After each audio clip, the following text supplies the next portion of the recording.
Akala ko ba nakamukod ka na from your breakup? Oo naman, no? Nakamove on ako sa mga yun. So, ano yung reaction na yun? He's getting married to someone I know. Alright. So, wait. Does it matter kung kilala mo yun? Ewan ko ba? Basta kayong mga lalaki. Gusto talaga kayo sa buhay.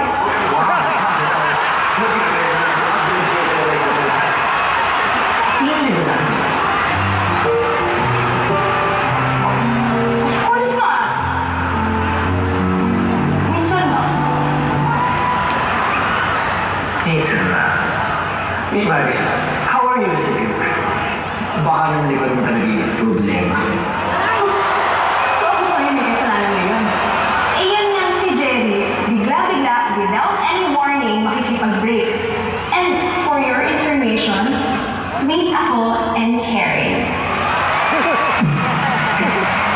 What? Sweet and caring? Yes!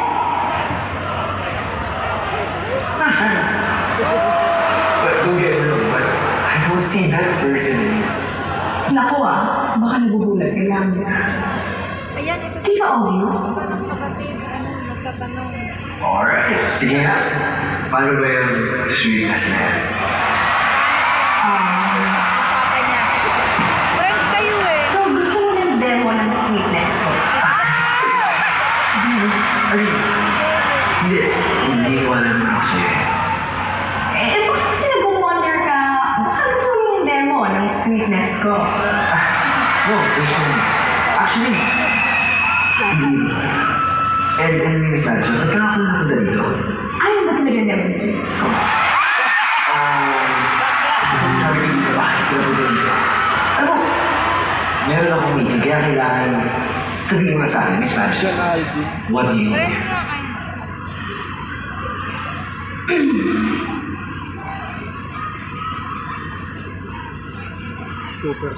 I need an escort. Mukha ni Happy Time. Expert? Yes. Meron kaming alumni homecoming next week. Eh, di ba dapat si Jerry yung kasama ko?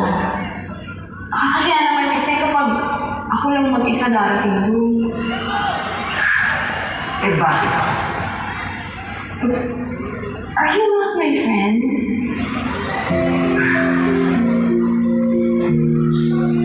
Eh, ba?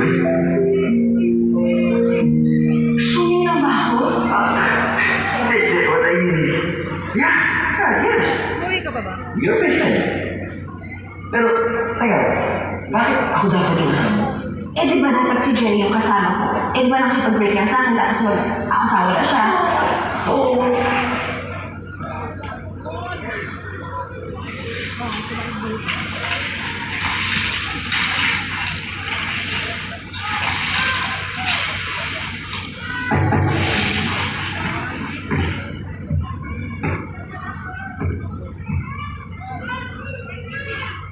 Sige, napayag na ako. sigurado yan. Yeah, I said yes, diba? So, I'm seeing you homecoming.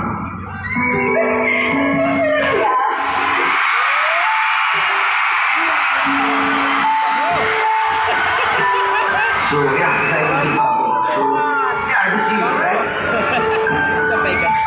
I just close the door, right?